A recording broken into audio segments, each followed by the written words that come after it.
All right, hello everybody. KV Chief Meteorologist Hunter Williams here with our nightly extended edition of the forecast. Today, on our second full official day of astronomical fall, it was even hotter than the first day. So we hit 101 today. That actually tied the daily record in Austin. And we're getting pretty late into the year, not unprecedented to still be dealing with triple-digit heat, but we're definitely getting past what is more typical. But tomorrow a cold front's going to move through. Not a super strong one, but it's definitely going to put a dent in our more summer-like heat. So it'll be upper 80s, low 90s for afternoons, really for a while once this front moves through. And then mornings, I think this is the big headline, are going to get much, much cooler. 50s and 60s. I'll take you over to the wall, and a little chance for rain tomorrow. It does not look like a deal where everybody gets rain, but we'll have some rain around Central Texas tomorrow. Live view on this Tuesday evening. Beautiful outside right now. Look at the, I wonder what's going on with the crowd down here on the Flieger pedestrian bridge. I know we have Ham Day going on. I wonder if there's a little musical performance out there. Anyways, whatever they're doing, I'm sure they are sweating out there. Again, 101 was the afternoon high for Mabry, 100 at the Austin airport, so we were more than 10 degrees above average. And again, we tied the record, which was set back in 2023, which was the second hottest summer ever recorded in Austin. Here are the numbers area-wide today. Really, the triple digits were confined to the immediate Austin metro with the urban heat island effect. Outside of the city, a lot of mid and upper 90s. Looks like Fredericksburg was the coolest pocket today at 93. Now, as I mentioned, is it unheard of to be dealing with triple digit heat late into September or even into October? No, but we're definitely past what is typical for the final triple digit days of the season. So the latest triple digit day ever recorded in Austin is October 13th, and that was last year. I remember that one because it was the weekend 2 of ACL. I was out there at Zilker. It was, I mean, ACL is always fun, but the heat and the dust, it was miserable. It was like terrible out there, how hot it was. Then October 2nd has happened twice. Then you get into some September days.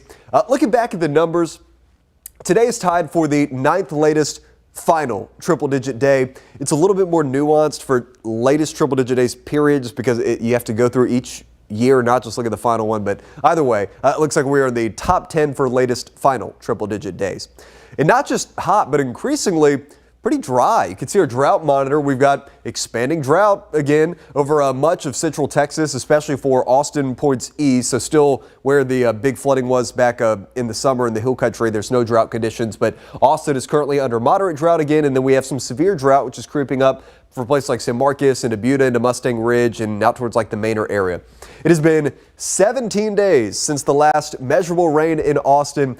Not a guarantee that changes tomorrow, at least for that Camp Mabry sensor, but there's a chance that, again, that we'll have some hit or miss showers and storms around.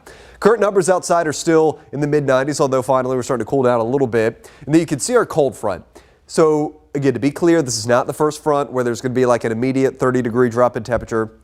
I cannot wait for that day, but that day is not going to be tomorrow. Behind the front, though, so San Angelo's at 95.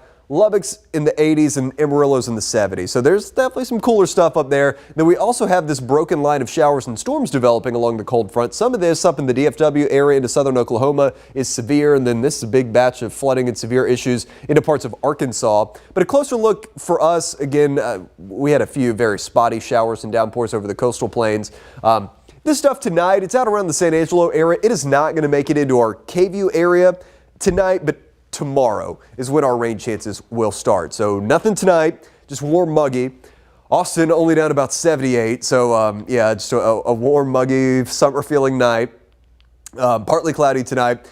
And then tomorrow, as the front is coming through, I like to call this the transition day. There's going to be a big spread in temperature across the state, across central Texas, depending on where you live and how early the cold front gets here. So where the front arrives earlier, northern I-35 corridor and the hill country, max temperatures tomorrow only in the 80s. Not bad. Already feeling pretty good for those spots. Now for Austin, I think the front is coming through around noon or 1 p.m. or so, if I had to guess.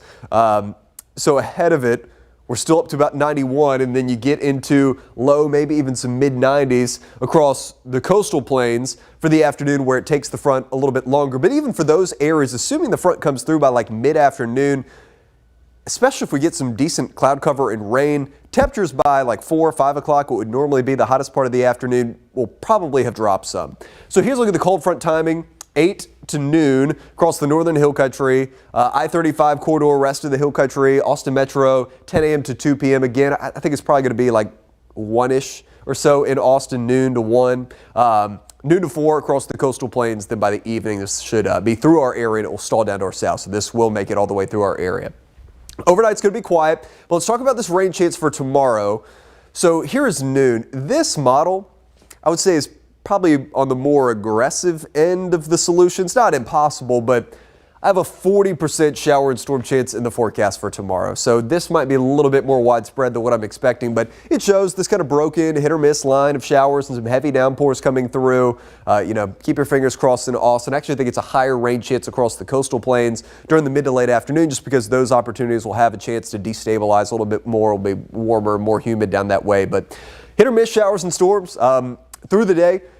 And then once we get into the late afternoon, evening, you can see the rain is going to peel out of here. So gradually we'll bring in this less humid, drier air. So by Thursday morning, we're not feeling like amazing yet, but we have 60s and low 70s. And then by Friday morning, that will start our stretch of like really, really nice mornings in the 50s and 60s. Severe weather threat is low tomorrow, but it's not completely zero. We do have a level 1 risk across most of our KVU area. They've actually expanded this now in the current update. So it goes from Williamson County, Southern Burnett to Blanco to Fredericksburg, and then includes the rest of our KVU area. Mainly this is for gusty winds, maybe a little bit of small hail. I don't see a tornado risk, but gusty winds, maybe some small hail. Then there's also a very low end risk for some locally heavy rain and flooding. Honestly, the models today have kind of trended away from that, so it's not a huge concern of mine. Not everyone's going to see rain, 40 to 50%. Of areas that see rain, I think the majority will see about 1/4 of an inch to a 1/2 inch.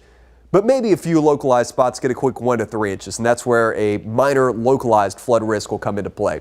Now, all things considered, I think the biggest thing that you need to know about this cold front is it's going to drop our humidity. It's going to bring the return of fall-like mornings, at least early fall-like mornings. So you can see initially the front comes through Thursday, Friday. We take a bite out of the humidity, and then especially by this weekend. And again, this has some staying power. It's going to continue into most of next week. Humidity is going to be really low. So when the air is dry, you get these big swings in temperature. So the mornings will be nice and comfortable. Then the afternoons will jump back up into the 90s. Here's a look at the low temperature forecast. So tonight, only down to a balmy 78. Transition morning on Thursday, and then Friday will start the good stuff. So 63 Friday morning.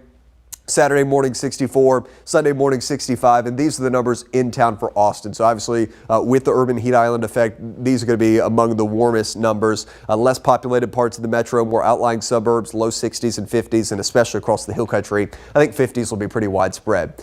All right, so this does not have any impact on our Texas forecast, but I do not envy any meteorologists in like the Carolinas or along the East Coast right now. We've got a whole slew of tropical activity. So this you might see here, this is Gabrielle, which is a category 4 yesterday. It's still a hurricane, but that's peeling east away from the U.S., so that won't be a factor. One system out here, high chance. This system right here, now also a high chance.